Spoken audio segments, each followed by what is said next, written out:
मैं दावत देसा जनाब अमानत अली अमन साहब, जनाब अमानत अली अमन साहब।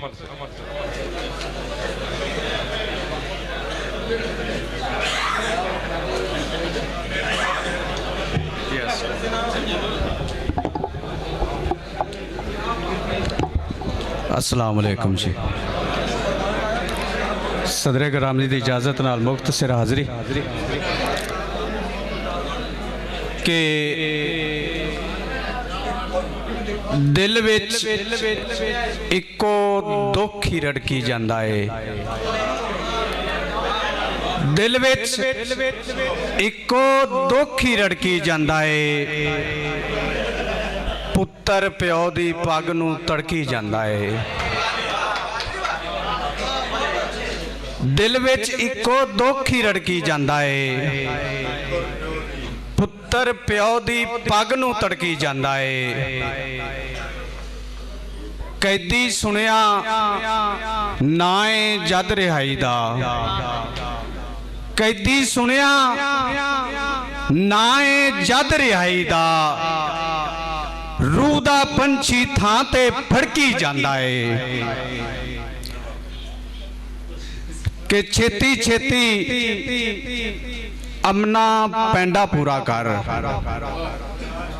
छेती छेती अमना पैंडा पूरा कर, मौत दा बदल सिर ते कड़की जांदा है,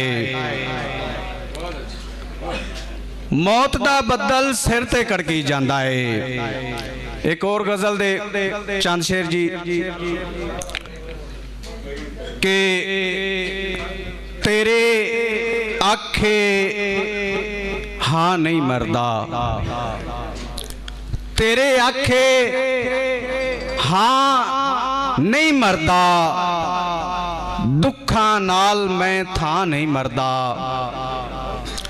हिजरा दुप्पे सड़न दे मैनू, हिजरा दुप्पे सड़न दे मैनू, जा मैं तेरी छां नहीं मरदा। एक और गजल दे चांद शेर जी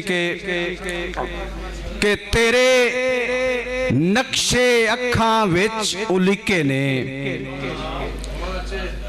तेरे नक्शे अखां विच उलिके ने, सुके ढिंगर सावां नाल धरिके ने, मैं ते तैनू कुछ भी यार सुनाया नहीं, मैं ते तैनू कुछ भी यार सुनाया नहीं, दुख मर जाने आपे अंदरू चीके ने,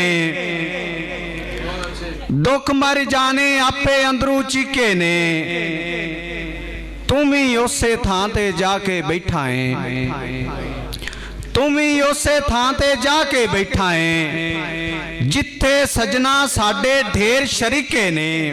वस्सलाम।